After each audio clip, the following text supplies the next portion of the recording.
এই গেটগুলো খোলার পর কি বাংলাদেশ ডুবে যাবে? বাংলাদেশে কি অনেক বড় বন্যা হয়ে যাবে নাকি? ফারাক্কা ব্রিজের সব গেট খুলে দেওয়া হচ্ছে, কারণ একটাই যে এদিকে অনেক বেশি পানি হয়ে গেছে, তার জন্য ফারাক্কা ব্রিজের পুরো গেটগুলো খুলে দেওয়া হচ্ছে।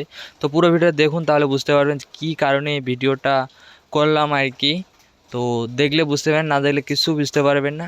তো একটা কথা বলে নিন, চ্যানেল নিউ হতে হলে চ্যানেলটা সাবস্ক্রাইব করে রাখবেন, কারণ এরকম নতুন নতুন ভিডিও আমি প্রত্যেক দিন নিয়ে আসি। তো আজকে ফারাক্কা ব্রিজের গেট খুলে দিচ্ছে, তার জন্য আমি এখানে আসি। তো এখন তোমাদেরকে সব কিছু দেখাবো যে ফারাক্কা ব্রিজের গেট কেন খুলে দিল, কী কারণে খুলে দিল।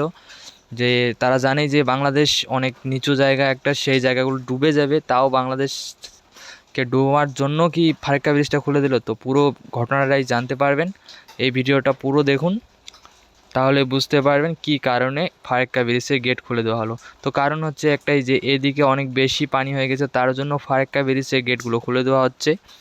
তো যখন আবার এইদিকে পানিটা কমে যাবে, তারপর ফারাক্কা ব্রিজের গেটগুলো আবার বন্ধ করে দেওয়া হয়ে যাবে।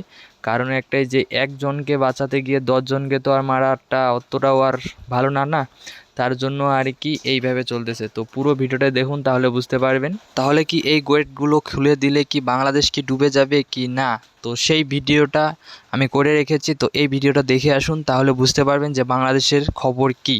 তো এই ভিডিওটা পুরো দেখুন, তাহলে বুঝতে পারবেন। তো ঠিক আছে, তাহলে এই ভিডিওটা এই পর্যন্ত ছিল, দেখা হচ্ছে নতুন কিছু ভিডিও নিয়ে। তো সবাই ভালো থাকবেন, সুস্থ থাকবেন, ওকে বাই।